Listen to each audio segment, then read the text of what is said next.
casual kittens. Hi everybody! Sorry for our hiatus. My name's Dr. Erica Barron and this is Ellen Carrozza, our head technician here at Nova Cat Clinic in Arlington, Virginia. And today, feel free to pop in any questions wherever, but we're going to talk about inflammatory bowel disease in cats. I know in people it's called inflammatory bowel syndrome, but we call it disease because it's a disease. So today we're just going to go through the beginning of it, and we're going to go through how and why it happens, and we're also going to talk about symptoms of it and signs. So Ellen, I feel like we talk about poop a lot. We do. We do a lot of stuff with poop. We do a lot of fecal analysis in-house, including stains and everything as well. And we're always handling poop. It's true. And then we always talk to people about what you see in the box. So yeah. Here we go doing that again. So why don't you start talking about the gut and just what the normal gut does, and then we'll talk about what happens when it gets diseased.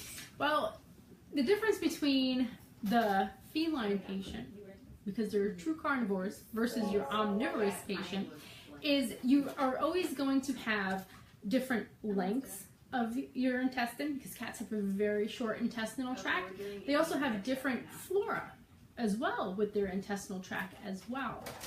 And so what can happen is you can actually... Sorry. Hi. We're doing a Facebook Live post. Hi. Good luck. Thank you. Sorry for interrupting. We got super excited. One of our favorite clients is here.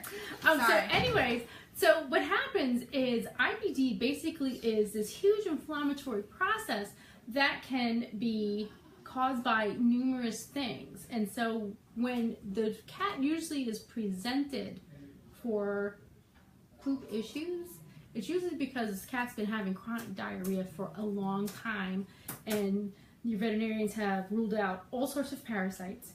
We have done fecal stains and cultures on them, and those have come up completely normal. The flora might be a little off, but it's not responding to treatment. And food isn't helping.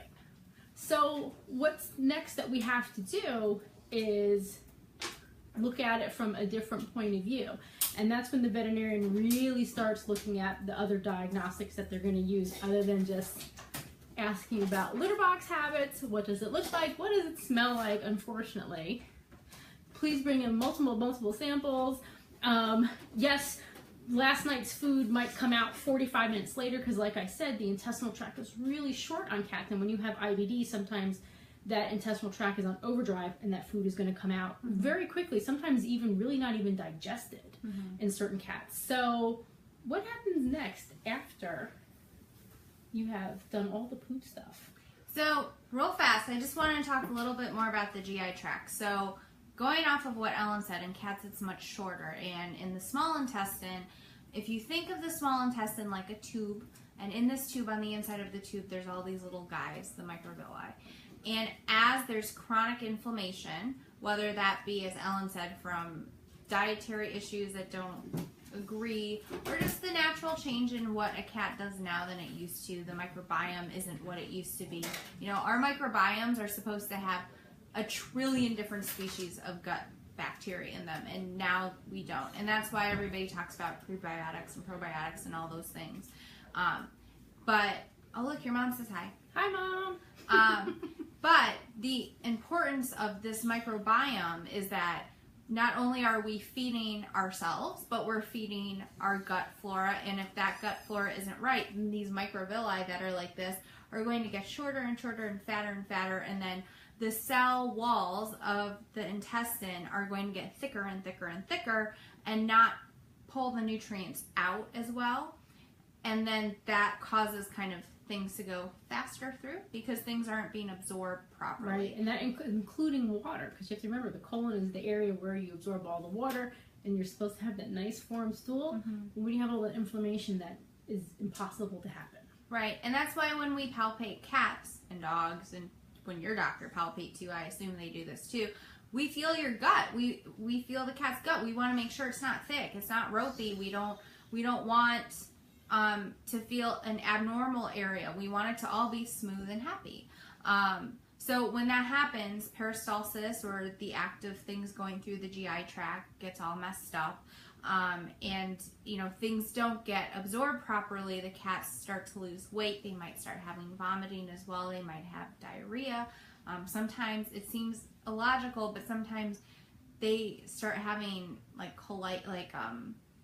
other issues with the colon. They don't just have loose stool. Sometimes they don't make stool, or they when they do make stool, it's really, really yucky. There could be dry blood. There might be lactary stool. There's a lot of different symptoms. So we have to kind of start with the basics, and as Ellen said, rule out GI parasites, rule out dietary, things like that, and then kind of look at the clinical signs. Is this a young cat? Do you sort of fall into the age when we think you would have a food allergy or a food sensitivity?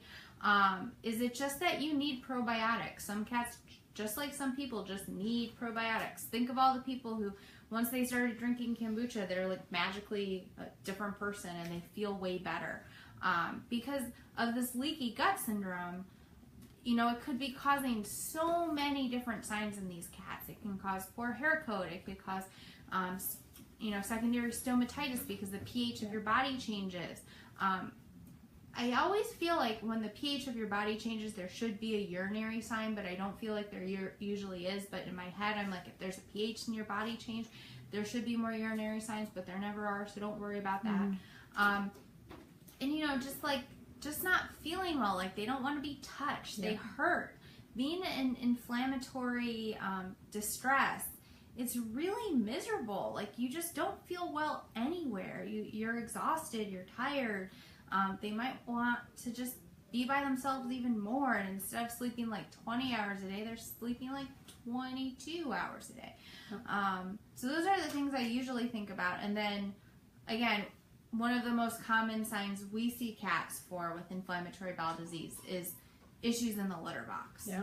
So either they're not using the litter box or they're going too often. Right.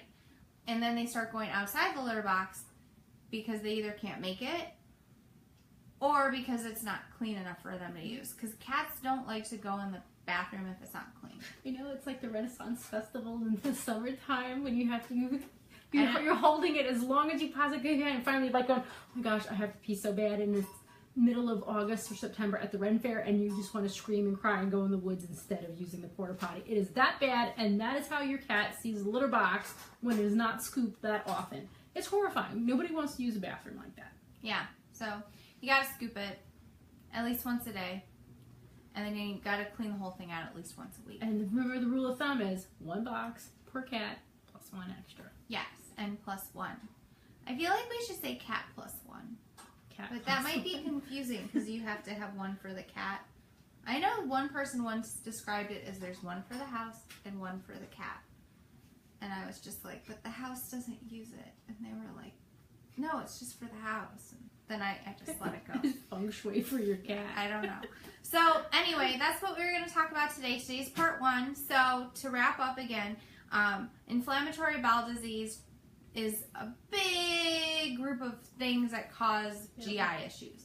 And it takes a long time to sort of sort out who and where and what is happening. So we have to make sure we do fecals, we have to do cultures, we have to check on your check on the gut flora, see if there's an imbalance of the gram positives or gram negatives, if there's Clostridium, and we do that with like gram stains. We also have to think about considering, one of the things we didn't talk about was like testing the cobalamin, testing some of the micronutrients to see how that's going. And then the whole idea about how this microbiome, and I'm sorry I keep using my fingers as Villa, but it should be like this. It should, you should have good junctions. All of these microvilli should be able to digest your food or the cat's food, and then with chronic inflammatory responses, they get shorter and shorter and shorter and fatter, and then the GI tract, the walls of the intestine gets thicker and thicker and thicker, and they're not able to digest food, and then it just comes out the other end. So next time we're going to talk about what we can do about this, like different options, and we're also going to talk about different ways we can decide if it's truly inflammatory bowel disease, because unfortunately it's not always inflammatory bowel disease. It could be other types of things like cancer, and that is important for us to figure out so we can treat the cats appropriately. Inflammation is no joke, and unfortunately we're seeing a lot of it in our feline patients. And so it's important that if you do notice something cropping up with your cat, it's better to have them seen sooner before the problems really starts to get out of hand. The doctors are able usually to get better diagnostics and get everything under control at earlier portions of a disease versus waiting for it to really become exasperated and becoming a true problem that they need to actually work on. So thanks for spending this time with us. If you have any questions or concerns, feel free to comment below. If there's something you want us to talk about, please let us know, because this is why we're talking to you about IBD today, because somebody asked. Yep. And we will be back hopefully sometime next week to talk to you about part 2 of IBD. I know you can't wait until then, and you're going to count down the days. It's so exciting. Right. How do we diagnose it? How do we fix it? What do we do next? Yes, so we'll great. go over it then next week. Thanks. Have a great one. Bye. Bye.